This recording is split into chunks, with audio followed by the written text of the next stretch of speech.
கர்த்தராகிய இயேசு கிறிஸ்துவின் இனிய நாமத்தில் வாழ்த்துக்கள் பல. சிறு பிள்ளைகளே எப்படி இருக்கீங்க? Praise shalom. எல்லாருக்கும் நன்மையான காரியங்களை தேவன் அறிவுறாக. இன்றைய நாளில் நீதிமொழிகளிலிருந்து 6வது நீதிமொழிகள் 6வது வசனம் என்ன சொல்லுது?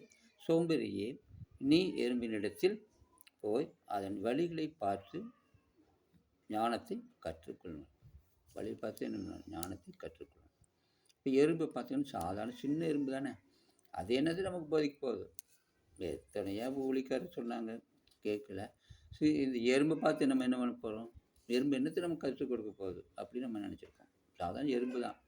ஆனால் அது வாழ்க்கை பார்த்தீங்கன்னா எப்படி இருக்கும்? அது மழை காலத்தில் அது தேவையான ஆகாரத்தை என்ன பண்ணணும்? தேவையானது வெய்ய காலத்தில் கோடை காலத்துலேயே சேமித்து வச்சுக்கிறோமா. அது சுறுசுறுப்பாக இருக்கும். கொலை செஞ்சு சுறுசுறுப்பாக விடும். அது என்ன பண்ணுமாம்மா?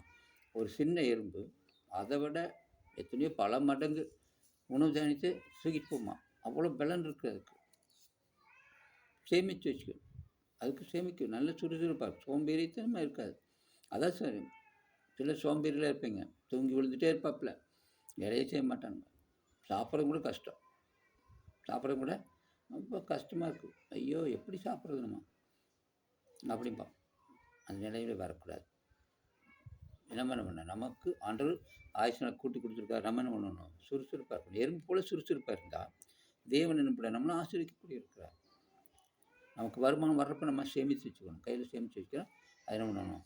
நல்லாயிருக்கும். அது எறும்பு என்ன பண்ணணும்? எப்பவுமே மற்றவங்களுக்கு நன்மை செய்கிறதுக்கு அதோட வேலையாக இருக்கான். சில நேரத்தில் பார்த்திங்கன்னா கோடை காலத்தில் நிறைய என்ன பண்ணணும்? சேமித்து வச்சுக்கோ. அறுப்பு காலத்தில் வயலெல்லாம் அங்கங்கே சேமித்து வச்சுக்குமா. அப்போ அது என்னன்னாங்க, சில நேரத்தில் முதல்ல சொல்லியிருக்காங்க, இப்போ வறுமை பயங்கரமாக இருக்குமா, தண்ணியே இல்லாமல் வறுமை, சாப்பாட்டுக்கு வழி இல்லையாம். அப்போ என்ன பண்ணுவாங்களாம்மா, எல்லோரும் கடற்கரை எடுத்துகிட்டு போய் எறும்பு புத்தெல்லாம் இருக்குது அங்கெல்லாம் தோண்டுவாங்களாம். பார்த்தா நிறைய தானியம் வச்சுருக்கோம்மா. அதெல்லாம் சாப்பிட்டு வந்து கஞ்சியோ கூழை வச்சு குடிப்பாங்களாம். அந்த மாதிரிலாம் வாழ்ந்துருக்காங்க. அந்த மாதிரி நிறைய சேமித்து வைக்குமா.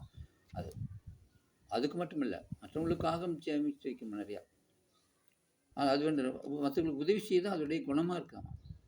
அது மாதிரி ஒரு காட்டில் என்ன பண்ணிட்டாங்கன்னா, ஒரு எறும்பும் புறா இருந்தாங்க. ரெண்டுமே புறாவும் ரெண்டும் நண்பர்களாக இருந்தாமா. நல்லா வாழ்ந்துருந்தாங்களாம். ஒரு நாள் என்ன பண்ணிச்சாமா, எறும்படி வந்துட்டு இருக்காமா. புறா என்ன பண்ணிச்சு, மரத்து மண்டியில் உட்காந்துருக்கா.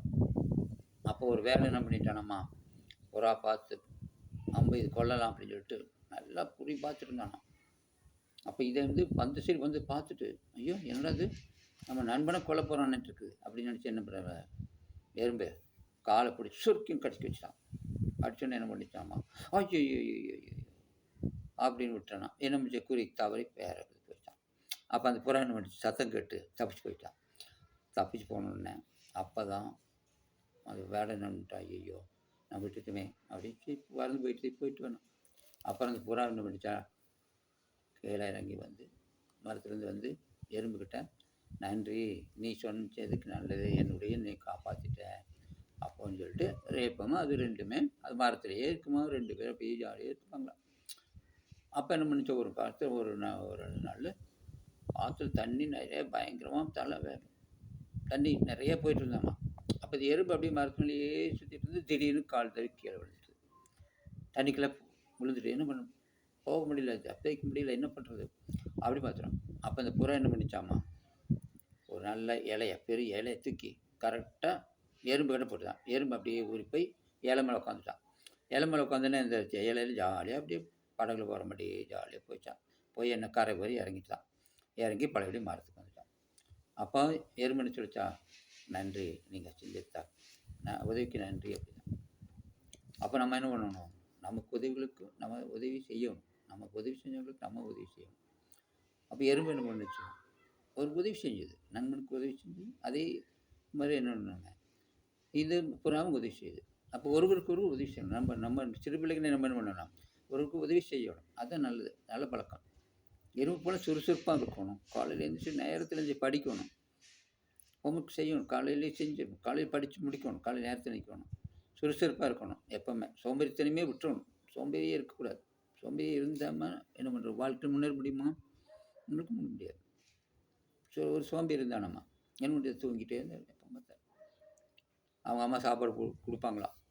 சாப்பாடு தட்டத்தில் போட்டு வச்சா அவன் எப்படி சாப்பிடுவான்? அப்படி தின்ட்டு அப்படியே சாப்பிடுவான், அப்படியே சாப்பிடுவான், அப்படியே கொஞ்சம் அப்படியே பிணைவான் பிணைவான் பிணைவா பிணைவா கையை விட்டு எடுக்கவே மாட்டானு, வாயில் போட மாட்டான். இதை பார்த்துட்டு இருப்பாங்களா அவங்க அம்மா, ஏன்டா இப்படி இருக்கிற, நீ என்ன பண்ணணும், ஏஞ்சி முழி அப்படின்னு சொல்லி அவங்க அம்மா என்ன பண்ணுவாங்க, ஊட்டி விடுவாங்களாம். அப்படி சாப்பிட்டுட்டு கையும் கூட கொள்ள மாட்டானோ, அப்படியே அப்படியே படுத்துப்பான். இப்படி இருந்தால் எப்படி வேலை செய்ய முடியுமா? அதில் இருக்க முடியுமா? சோம்பேறி வாழ்க்கை இழந்துடுவான். பெருசான முடியுமா? சின்னதுலேயே சோம்பேறித்தனம் பட்டோம்னா அவ்வளோ பெருசான ஒன்றும் பண்ண முடியாது. அது சொல்லுது என்ன சொல்கிறார், பழமொழி இருக்குது, 5 வளையாது 5 வளையுமா. 5 வயசுல நீ சுறுசுறுப்பாக இல்லைன்னா வாழ்க்கை மொழியும் சோம்பேறியே இருப்பேன். அப்போ என்ன பண்ணணும், நமக்கு ஆண்டவர் கொடுத்த வாழ்க்கையை நம்ம சுறுசுறுப்பாக இருக்கணும். சிறு பிள்ளைகளாக என்ன பண்ணணும், சுறுசுறுப்பாக ஓடணும், ஓடியாடணும், பிரிஸ்காக இருக்கணும். அவங்க அப்பா அம்மா ஏதாவது சாப்பிட்றப்ப தண்ணி கிட்ட ஓடி போய் கொடுக்கணும். போகாமல் எனக்கு முடியாது, சோம்பேறி எனக்கே கால் வலிக்கும். நானே படிச்சுட்ருக்கேன். அவங்க அப்பா கஷ்டப்பட்டு வேலை செய்வார், அவருக்கு வலிக்காது, ஒன்றும் பண்ணாது. ஆனால் இவன் என்ன பண்ணுவான், படிச்சுட்டு வருவான், ஐயோ டயர்டாக முடியல. அப்போ அதெல்லாம் விட்டுறணும். சுறுசுறுப்பாக இருந்து பாருங்கள், ஆண்டவர் உங்களை ஆசீர்வதிப்பார். எறும்பு போல் சுறுசுறுப்பாக இருந்துங்க. நமக்கு கொடுத்த காலத்தில் சேமிக்கணும், டைம் சேமிக்கணும். நம்ம என்ன விளையாடணும், விளையாட அங்கே ஓடிட்டு இருக்காது. படிக்கிறது கிடையாது. அப்புறம் எக்ஸாமினேஷன் கடைசி நேரத்தில் விழுந்து படிக்கிறது. அப்புறம் எவனுமா தெரியாமல் போச்சு. ஏன் டீச்சர் சொல்கிற பேர் கேட்டிருந்தீங்க, வகுப்புலேயே கேட்டிருந்தா இந்த பிரச்சனை வருமா? வராது. அப்போ என்ன பண்ணணும், டீச்சர் சொல்லித்தரப்பவே வகுப்புலேயே படிச்சுருந்தீங்கன்னா நல்லா ஆசீர்வாதத்தை சுதந்திர கொள்ள முடியும், நல்ல ஞானம் கிடைக்கும். அப்போ சோம்பேறி இல்லாமல் சோம்பேறித்தனம் விட்டுட்டு சுறுசுறுப்பாக இருந்து பாருங்கள், தேவன் உங்களை ஆசீர்வதிப்பார். கர்த்தர் உங்களை ஆசீர்வதித்து சகல நன்மையால் நிரப்புவாங்க.